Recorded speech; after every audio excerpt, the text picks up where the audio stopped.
fellow movie buffs and film connoisseurs, it's your self-proclaimed cinema shogun here, and The Eternals is available for free right now on Disney+. And unfortunately, I made the mistake of watching it. Now, to give you a little bit of a backstory about myself, I'm a huge Marvel fan. I eat, sleep, and breathe Marvel. I have been to the opening day release of every MCU movie leading all the way up until Shang-Chi and The Eternals. Disney has just been putting a really bad taste in my mouth lately with all of the wokeness that they've been cramming into all of their properties. They basically ruined Star Wars for me, and now it's clear that the MCU is on a decline. Now, originally, I was both excited for Shang-Chi and The Eternals, and they were movies that, much like the rest of the MCU, I was going to show up and watch on opening day. But after seeing a lot of the Disney Plus MCU shows, I just lost all of my excitement for them because it was clear the route in which they were going. Now, after they released Shang-Chi on Disney Plus, I did eventually watch it, and while it wasn't great and it could have been way better, I didn't think it was totally woke and terrible. But this Eternals movie, man, oh man, this has to be one of the most pointless movies I have ever seen. And I know some of you might think that's an exaggeration because, hell, there's a lot of pointless movies out there. I enjoy watching low-budget movies that are, I guess you could say, pointless, but they're made to be pointless. They're meant to be that way. They're not connected to an overall universe. They don't have, you know, huge budgets behind them and well-known actors and actresses. They're made simply to be laughed at and enjoyed. Whereas The Eternals, this is something that was supposed to hold some weight within the MCU. This is something that's attached to a multi-billion-dollar franchise. So when you release this movie and it's just utterly pointless, that's why I called this one of the most pointless movies I've ever seen, because it shouldn't have been pointless. It was meant to be so much more. Now, like I've stated before, I'm a huge Marvel fan, but I'm not going to sit here and lie to you like, oh, I really love The Eternals. Oh, I know so much about The Eternals, because I don't. And I would even argue that 99.9% of Marvel fans don't really care about The Eternals. However, I've always been able to acknowledge the fact that the MCU is, you can say what you want about the movies, they're pretty good at working with big ensemble casts. Like, who would have thought that they could have put as many of these big name heroes into one movie and make it work like they did so many times with the Avengers films and even Captain America Civil War and what have you. So I went in this movie with the knowledge that the MCU, Disney Studios, Marvel Studios, they are capable of pulling off this ensemble cast, giving everyone their due amount of screen time, their due amount of character progression, if you will. They're also very capable of making you care about characters that you necessarily didn't care about. I mean, let's be honest, no one really cared about the Guardians of the Galaxy.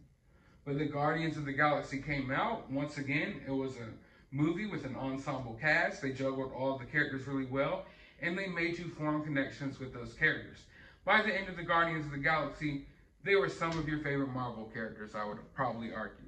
You know, or probably one of your favorite MCU movies, despite not having a history of maybe reading up on the comics and being familiar with all of these characters.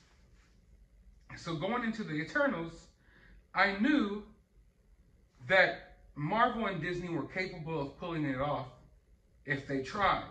However, it doesn't look like they tried at all. In fact, this looks like a movie that was just purely made for the purpose of diversity. You know, it really played out like a 90s Kool-Aid Jammer commercial. You know, where they made sure, oh, we got one person of every race in here, but the story wasn't deep or anything like that. It was just, we had to check the boxes for diversity's sake. And I would even argue that some of the stories on those old school 90s Kool-Aid commercials were better than the story that was in this Eternals film. You know, and speaking of those commercials, it reminds me, like, back then in the 90s and growing up, early 2000s, we were already naturally bringing in more diversity into film and movies and comics and what have you. But over recent history, this sudden, like, emergence of all this wokeness, there's just this cramming of it into everything. And don't get me wrong, I don't have a problem with diversity. But see, the problem is, in Hollywood right now, they think that's all that matters. Oh, let's make sure we got an Asian, we got a black person, we got a white person, we got a Spanish person, we got a Middle Eastern person. Let's check all the boxes. Oh, let's make sure we got a lot of strong women. And they don't even pay attention to the story. What's the point in having this cast that's rich in diversity if their characters aren't rich? You know what I mean? And I don't mean rich literally like money, but rich characters as in, like, they're really fleshed out and they really matter. None of the characters in this movie ever felt like they mattered. I never bought any of the chemistry in the movie. And speaking of chemistry, there's a sex scene in this movie, which kind of like hit me from left field because I wasn't expecting it. Because the MCU, for the most part, has been kind of nerfed. You know, a lot of the fight scenes, you feel like they could be a little more brutal. There's not as much, you know, I don't know, violence in the movies as you would expect from a comic book movie sometimes. Because they try to kiddie it up for a younger audience because Disney owns Marvel. And, okay, cool. Yet they make the decision to put a sex scene in this movie that's not earned. You don't feel the emotions between the characters. And honestly, I thought it was weird that literally right after this awkward random sex scene, literally the next scene, it shows them getting married. Now, I'm not a big, like, oh, you know sex before marriage type of guy. Don't get me wrong. I've had plenty of sex before marriage. I'm not married.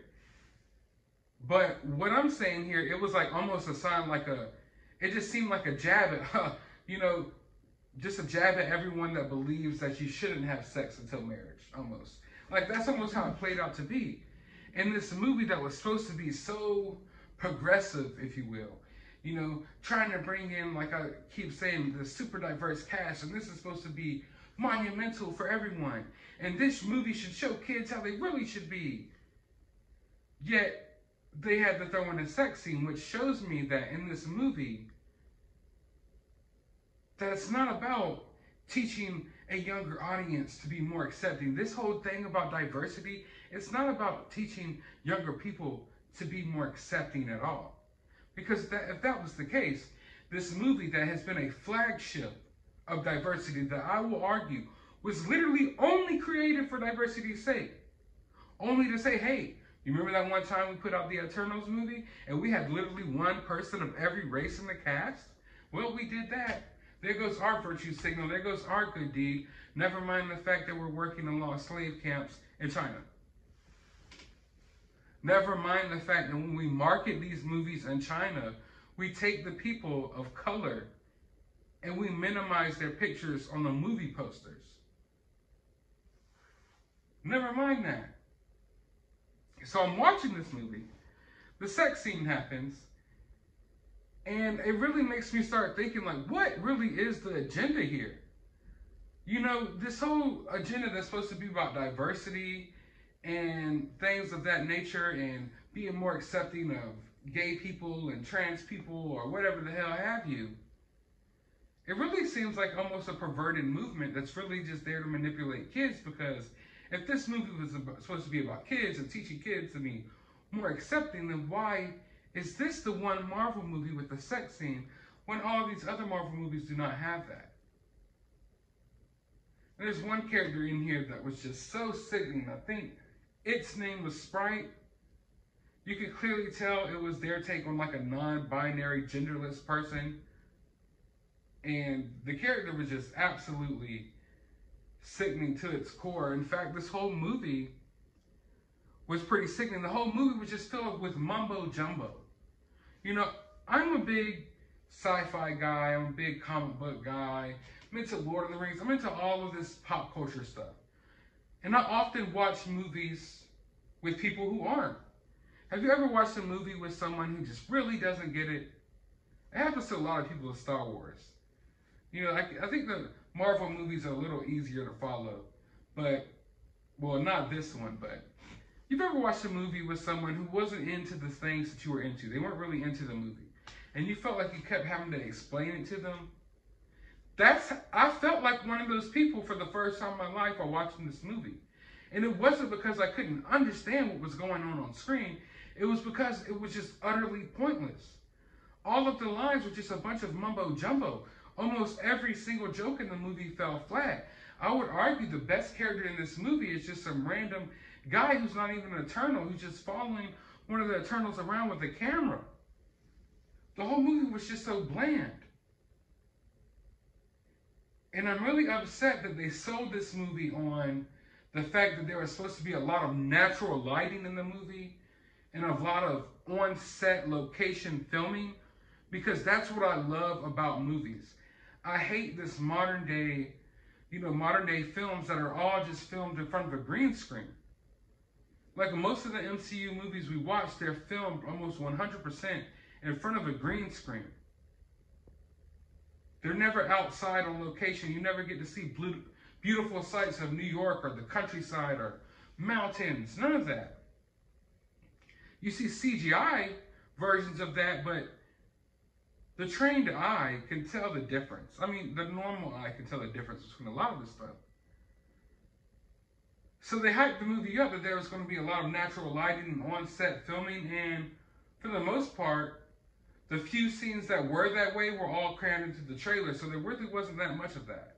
And this movie was long enough to be able to flesh out each one of these characters enough to make you care about them, but it was obvious that the writer and the director didn't care about that.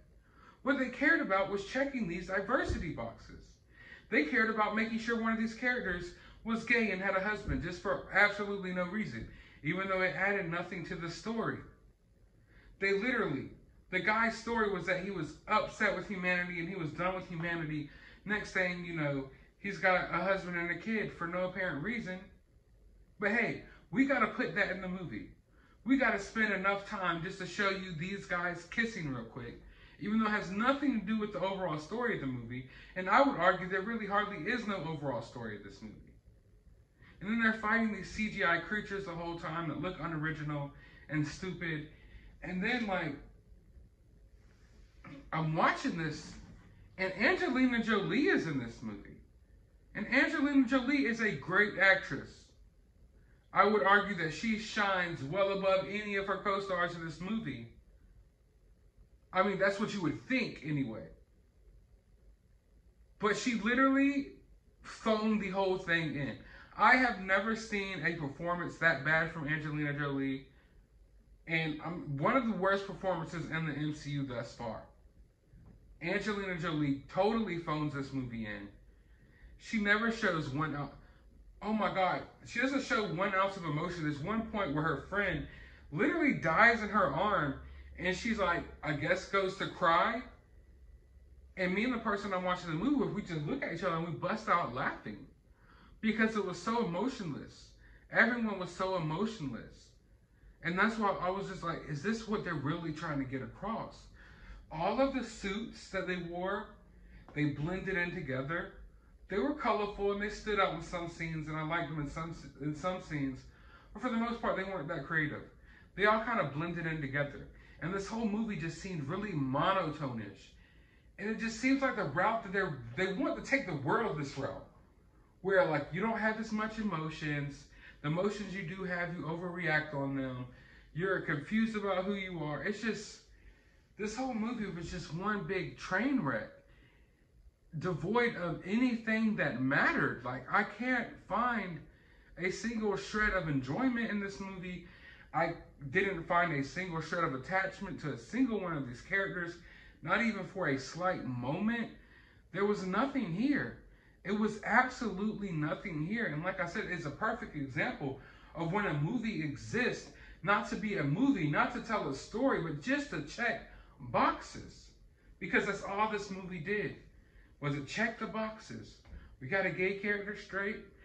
We got a gay character, check. Straight character, oh, man, kind of, check. We got an Asian, check. We got a non-binary, we don't know what the hell this is. It looks like it could be an adult, maybe a kid. We call it Sprite, check. Like, it was just so off the wall bonkers after watching this movie and just realizing how much of nothing I just watched. And I wish I could get that time back in my life. And honestly, even though I watched this movie for free, I want my money back.